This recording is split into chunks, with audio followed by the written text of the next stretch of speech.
Здравствуйте, в эфире программа «Интервью», и сегодня у нас в гостях руководитель республиканского отделения Объединения многодетных семей России Альбина Дзоблаева. Альбина, здравствуйте. Здравствуйте. Но мы не зря вас позвали именно в этот день, в эти дни. Сейчас весь мир отмечает Международный женский день, и для вас, наверное, этот праздник самый яркий, может быть, сразу после Дня матери. Я объясню, да, потому что у вас 9 детей, воспитывать столько детей, наверное, очень сложно, но при этом, наверное, благодарность от этих детей, она тоже огромна, и любовь тоже. Ну да, конечно, благодарность огромная. Вообще я хочу сказать, что дети — это драгоценный дар Божий, но воспитание налагает на родителей огромную ответственность. Мы ответственны как перед государством, так и перед обществом, перед Богом за их будущее. Одно дело родить, а другое дело достойно воспитать гражданина нашего общества. Ну, вам это успешно удается, воспитали 9 детей, уже самый младший даже пошел в школу, да, как я понимаю. Да.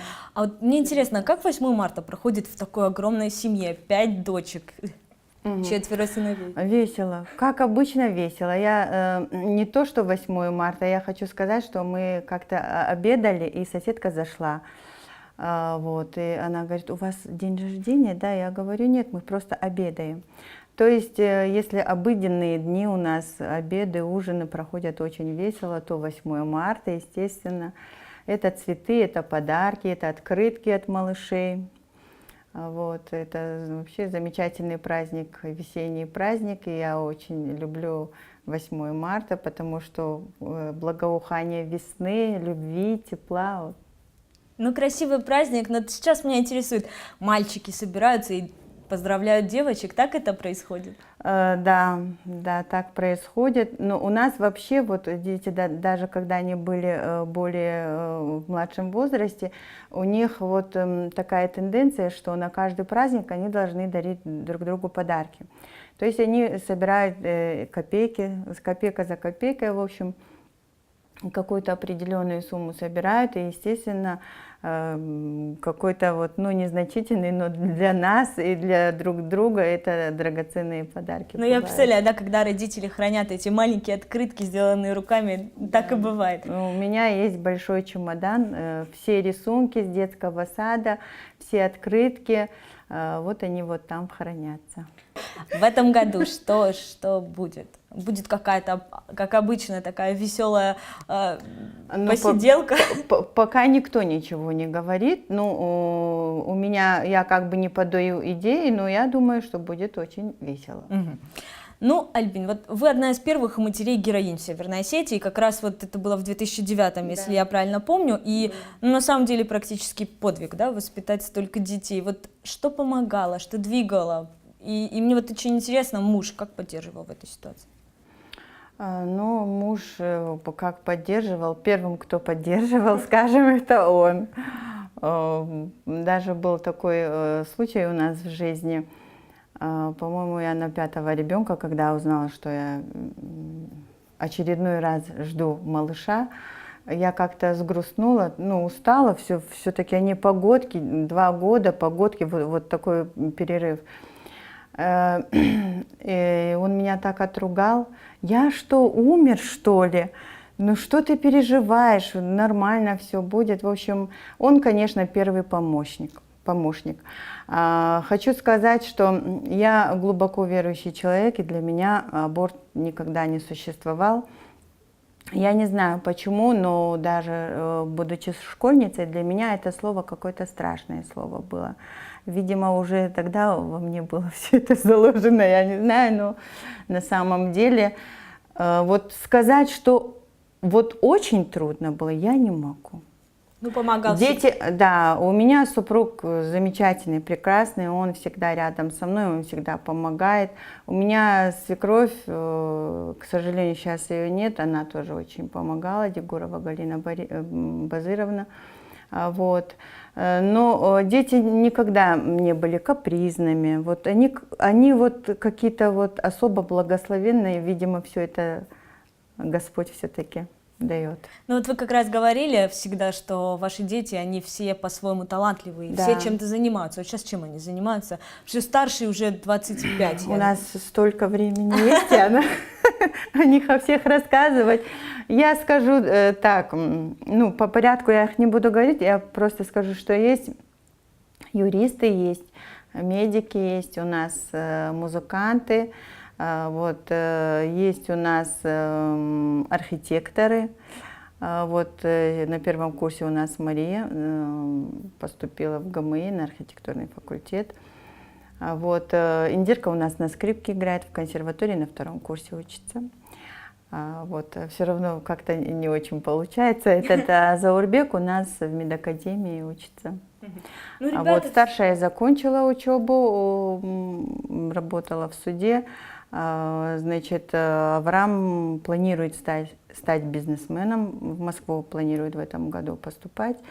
А вот с Божьей помощью, я думаю, что тоже получится. Ну, остальные 5 учеников, 3 студента и уже одна замужем. мне интересно, все дети, они на самом деле очень разные. Вы сейчас рассказываете, да, архитекторы, медики, юристы, вот по разным направлениям абсолютно пошли. То есть вы их не подталкивали никогда ни к чему, они сами решали, кем будут? Ну, я единственное, к чему их всегда подталкивала, к музыке. Почему, объясню. На мой взгляд, музыка прекрасно воспитывает детей. Прекрасно. И даже если они не стали, допустим, вот Ангелина тоже ходила на музыку, на фортепиано, а Света, юрист наш, тоже ходила на фортепиано, архитектор наш тоже на флейту ходила. Вот. Но единственное, Индира пошла по музыке. Вот по музыке, да, я подталкивала. Немножко, конечно, тяжеловато было, но я детей приучала и приучиваю к тому, что трудности всегда надо преодолевать. Никогда не надо останавливаться, потому что если ребенок с детства научится бросать все при первой трудности, я думаю, в дальнейшем ничего не получится. Поэтому они перебороли вот это все, закончили, есть музыкальное образование, есть. Ну, лишним никогда не будет в любом случае. А мне вот интересно, а столько детей воспитать, вот вам, наверное, в этом смысле обязательно помогало ваше образование. Вы по образованию сначала педагог, Да. потом психолог. Да. Но здесь вот без этого, наверное, никуда. Да, это имеет особое место, особое значение, потому что я вышла замуж уже, по-моему, у меня 5 было. Я тогда поступила на заочное, на психолога, потому что я чувствовала, что самообразованием надо всегда заниматься. А так как я 20 лет почти просидела дома, занималась воспитанием детей, да, для меня это мне очень помогло. Ну вот что дадите, какой совет дадите им сейчас, да, какой-то основополагающий, наверное, что главное, чего нельзя ни в коем случае делать при воспитании детей и что обязательно нужно сделать? Чего нельзя при воспитании детей? Я скажу так, никогда не надо подавлять личность. Почему? Потому что, да, это ребенок, но каждый ребенок имеет, да, свой вкус, свои желания. И, на мой взгляд, что родители могут дать детям своим, это корни и крылья. Обязательно. Я немножко вкратце скажу. Корни – это то духовное воспитание, которое необходимо сейчас, особенно сейчас, так как наше общество на самом деле обнищало духовно и теряет и моральные устои, и ценности семейные, и все такое. А что касается крылья, родители должны дать все для того, чтобы наши дети видели всю красоту, которая для нас вокруг все создал Бог, и они должны ценить, созерцать эту красоту и понимать это, и беречь. Ну, то есть для вас принципиально то, что для ребенка не главное материальное положение, главное... Конечно, нет. Мораль. Яна, вот я, чтобы не ошибиться, не могу сказать, в каком году, но когда первый раз приняли программу «Материнский капитал», вот после этого я тогда немножко возмущалась. Почему? Объясню. На мой взгляд, нельзя рожать детей ради денег. Это к хорошему никогда не приведет. Никогда. Женщина, которая не понимает, кто такой ребенок, и какую несет ответственность, он может просто родить ребенка, получить это пособие, материнский капитал, а ребенок будет воспитываться на улице. Ну, то есть, вот видите, тут ситуация немного разная. Некоторым эти деньги помогут, наверное, да, воспитать. Вот я хотела сказать вот это, но это не значит, что это очень плохо. Это, конечно, очень хорошо, и очень многим добропорядочным, компетентным родителям это подстать, это огромная помощь в воспитании детей, конечно. Ну вот сейчас вы возглавляете такое важное, наверное, да, общество, это объединение многодетных матерей. Сейчас в Северной Осетии сколько многодетных семей? Более 18 тысяч многодетных семей. Это те, где более 3 детей? Или Да. 3 более, да? Да, 3 и более. А сейчас, естественно, у них у всех есть ряд проблем, у многих особенно финансовые проблемы, они всегда были, всегда будут, наверное, да? Вопрос такой, вы когда несколько лет назад встречались с президентом Владимиром Путиным, вы тогда сказали, что есть проблема в жилье. Да. В Северной Осетии она есть у всех абсолютно слоев населения, всегда есть, наверное, всегда будет в связи с малоземельностью. Как-то решается эта проблема сейчас, что-то сдвинулось с мертвой точки? Ну, у меня вот такой особой информации нет, но вот то, что я знаю, а информации нет, потому что нет государственного строительства, квартиры просто так уже, как раньше было, не выдают. Но я знаю семьи, которым Тимур Азамбекович выделил финансовую поддержку. Они построили дом, 2-3 многодетные семьи, точно я знаю. У меня вот вопрос такой, объединение многодетных семей, конкретно в Северной Осетии, а вообще на Северном Кавказе это только в Северной Осетии есть, да? Это только у нас. А вот как вы думаете, вообще с чем это связано? В других регионах не нужно? Нужно обязательно. Даже многие регионы вот на Северном Кавказе, они не знают, что есть вот такое отделение. Хотя практически со всеми регионами, субъектами Северного Кавказа мы работали уже, поработали. Им очень нравится. Но это, знаете как, просто в благотворительность работать, сейчас найти таких людей, это очень тяжело. Без зарплаты, без фонда. Вот. Но вот я тогда в 2007 году мы открыли вот это отделение на Северном Кавказе. Вроде как бы головная организация предлагала, никто не захотел. Но мы, когда открывались, все средства уходили с семейного бюджета. Все средства. Да, регистрировались, все это. Ваш семейный бюджет Да. личный? Ага. А как вот, не знаю, мне интересно, просто семья как реагировала на это? Ну, как реагировала? Как может супруг, этот кормилец 9 детей, еще я, как может реагировать? Конечно, недовольства были, но я вот посчитала нужным это. Это очень важно. И я не ошиблась.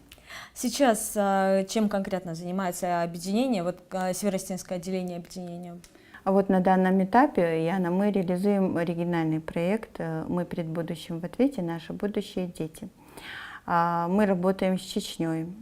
Проект выигран на общероссийском конкурсе. Это открытый конкурс президентских грантов. Работаем с Национальным благотворительным фондом. Я им очень признательна. Это они уже как бы наши друзья. Благодаря этому фонду сотни, практически тысячи многодетных семей Северной Осетии, и не только Северной Осетии, но и Адыгеи, это Карачаево-Черкесия, это Кабардино-Балкария, и на данном этапе это вот Чеченская Республика, вот получили хорошие подарки. А если возвращаться опять-таки к вашей встрече тогдашней, несколько лет назад, с Владимиром Путиным, тогда было сразу несколько проблем, и в том числе одна из важных, которая, наверное, не только для Северной Осетии характерна, это как собрать ребенка в школу, особенно когда детей 5, 6 и больше. А сейчас собрать ребенка в школу не так дешево на самом деле, и все это прекрасно понимают, там вещи надо купить, благо с учебниками сейчас чуть попроще стало, Ну да. школы выдают. Вот что сейчас с этим, кто помогает? Я просто помню, есть республиканские какие-то программы или муниципальные и так далее. Есть федеральная программа, вот просто надо уточнить, какую сумму выделяется для каждого ученика. Вот. Но я скажу так, то, что мы делаем, мы сотрудничаем с детским фондом, с детским благотворительным фондом «Детский мир». Мы сотрудничаем с ними. Они и на Новый год объявляют акции, и на новый учебный год объявляют акции, и они нам дают канцтовары. И вот эти канцтовары мы раздаем бедным многодетным семьям.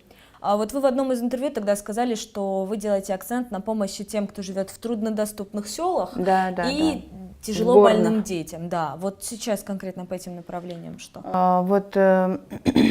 Вот предыдущий наш проект «От сердца к сердцу», вот именно о тех детях, о которых вы сейчас сказали, вот мы их тогда пригласили на Новый год в ресторан «Яр», мы замечательный праздник им устроили.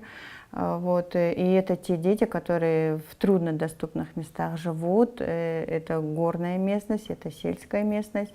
Вот, они приехали сюда, и получился замечательный праздник. И, естественно, если, допустим, семья о себе не заявила, да, вот мы как можем узнать, да, они. Поэтому вот мы делаем так, мы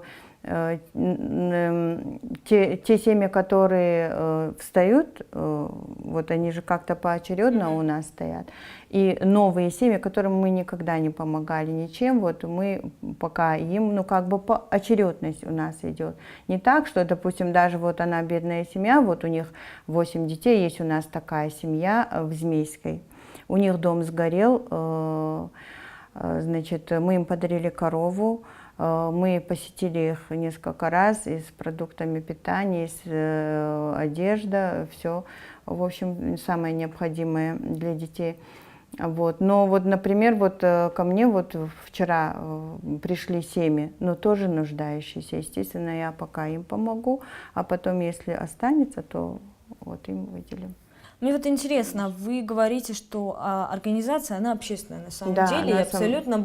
И фонда никакого нет у нас фонда. нет. С каких денег, наверное, идет помощь таким семьям? С каких денег идет? Ну вот как-то вот так получается. В основном мы держимся на грантах.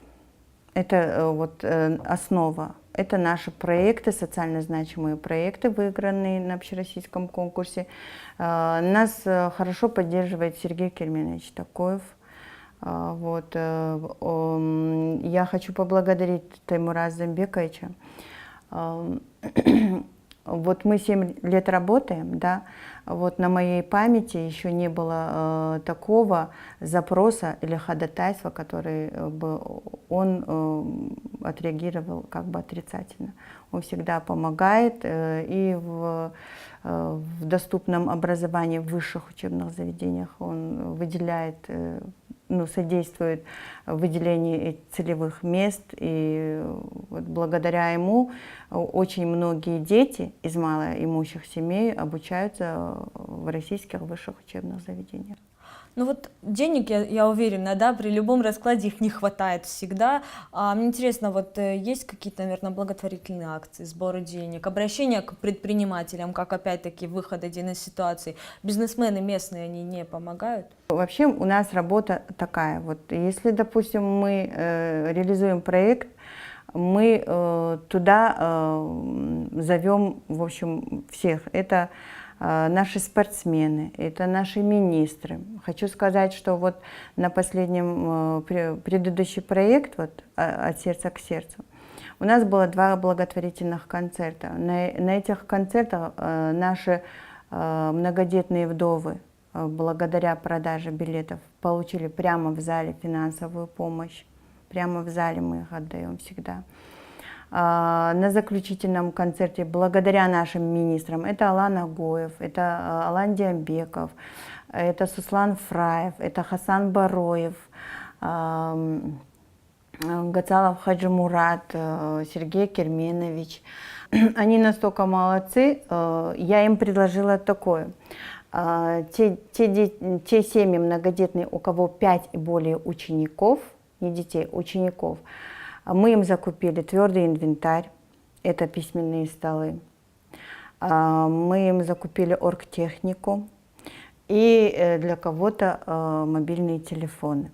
Ян Сгоев, замечательный человек, который в любой момент, когда позвонишь, скажешь, вот надо акцию сделать, им надо сладости или вещи, пойдет, принесет новые вещи. Ну, много, вообще очень много хороших, добрых, чистых людей у нас в Осетии. Вот это очень приятно на самом деле слышать, потому что сейчас все говорят о том, что все плохо, на самом деле есть. Вот знаете как, Яна, вот на моей практике, да, вот, ну, пока я не встречала, вот, они от души это делают. Ну, это главное, мне кажется, чтобы было от чистого Да. сердца. Как-то раз вот вы сказали, что вы профессионально работаете мамой. Вот Да. Что ж, это как? Ну, меня спросили, помимо того, вот этой благотворительности, чем вы еще занимаетесь? Я сказала, моя самая основная профессия – это быть мамой. То есть, я считаю, это для каждой женщины самая основная профессия, Яна. К моему сожалению и, наверное, к сожалению очень многих людей, наши женщины забыли о своем наивысшем призвании – это быть мамой. Я думаю, быть мамой – это любить своих детей просто безусловной любовью. Просто безусловной любовью. И тут, наверное, не так важно, сколько их, 1 или 9, все Конечно. равно главное любить. Вот вы сказали, и для вас сказать, что это принципиально, что если считать ребенка обузой, лучше не рожать вообще. Конечно. А вот для многих на самом деле, ну, получается так, что вот есть там 3 детей, но семья не тянет физически. Вот что им делать? Надо к вам обращаться? Или как-то вот выкручиваться из ситуации как? Я думаю, что сейчас большая часть семей, все имеют нужду финансовую, жилищную, чем детей покормить, во что их одеть. И что делать? Любить. Яна, вы знаете, у нас были в нашей жизни, в нашей семье такие моменты, нам даже хлеб не на что было покупать. Это многодетная семья, и я этого никогда не стыдилась и никогда не стыжусь. Но я предпочитаю больше духовное богатство иметь. Вот иногда бывали такие случаи в нашей жизни, что на самом деле все вот в кармане даже рубля не бывало. Да, и вот так вот откуда ни возьмись, опять вот помощь, и опять помощь. Я думаю, мои слова очень многие мамы подтвердят. Есть, конечно, очень много вопросов, которые надо решать. Я имею в виду и программы, которые плохо реализуются. Но есть определенные причины, почему они плохо реализуются. Но я думаю, что поддержку от властей они тоже будут получать. Так что надо просто, засучив рукава, бороться, идти вперед и никогда не унывать, никогда не плакаться, а только вперед. И мне в завершении такой вопрос. Наверное, вам его очень часто задают, но все-таки я не могу его сейчас не задать. Вы мать 9 детей. Причем вы всегда подчеркиваете, что они у вас все родные, Яночка, все свои. я, пожалуйста, извините, я перебью вас, но вы о моем наивысшем статусе как-то помалкиваете, и мне это не... Я хочу сказать о том, что вы бабушка как раз.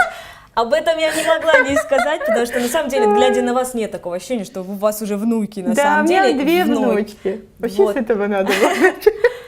У вас 2 внуков, 9 детей, огромная семья, которая, наверное, все-таки для которой вы, наверное, где-то вот в центре, да, всего. Да. А как удается находить время на всю работу, на то, чтобы уделить время каждому в семье и при этом хорошо выглядеть? Вот как? Тяжело. Конечно, тяжело. Не могу сказать, что это очень легко, потому что мои дети меня практически очень мало видят. Это утро, это перед сном. И все. В остальном старшие смотрят за младшими. Ну, внучата тоже приезжают. Мало времени. Вот это огромный минус, конечно. И большой минус в многодетных семьях – недостаток внимания. Но то внимание, которое мы не успеваем, многодетные мамы дополняют вот этот вакуум. Это отцы немножко, это старшие дети немножко. Что делать? Детишки, сейчас вот 8 марта, завтра, а что они обычно вам желают? Вот мне просто интересно. Здоровья желают, быть красивой желают. Так, что Божьих благословений желают детишки. Один раз дочка мне написала на открытке, чтобы мы с папой любили друг друга, никогда не унывали и никогда не ругались. Вот самые чудесные пожелания и самые искренние от детей всегда. Вы, как многодетная мама, 8 марта, что пожелаете нашим женщинам? Я хочу пожелать нашим женщинам, самое главное, конечно, это здоровье. Важнее здоровья, наверное, ничего нет. Это здоровье, и духовное, и физическое здоровье. Океан любви, весеннего настроения. Дорогие наши женщины, никогда не унывайте. Любите, не бойтесь любить, не бойтесь отдавать то тепло, которое у вас внутри, потому что вы получите больше. Вот на этих чудесных словах, я думаю, можно заканчивать уже. Вам спасибо, что вы пришли к нам именно в этот день. Спасибо Вас вам, с 8 Яночка. марта. И особенно это ваш праздник. И я вам желаю обязательно сохранить вот именно этот настрой только на Спасибо. позитив. Вам удачи и Спасибо детишкам большое. тоже любви. Спасибо, Яночка. Спасибо. А нашим зрителям я напоминаю, что сегодня у нас в студии была руководитель республиканского отделения Объединения многодетных семей России Альбина Дзоблаева.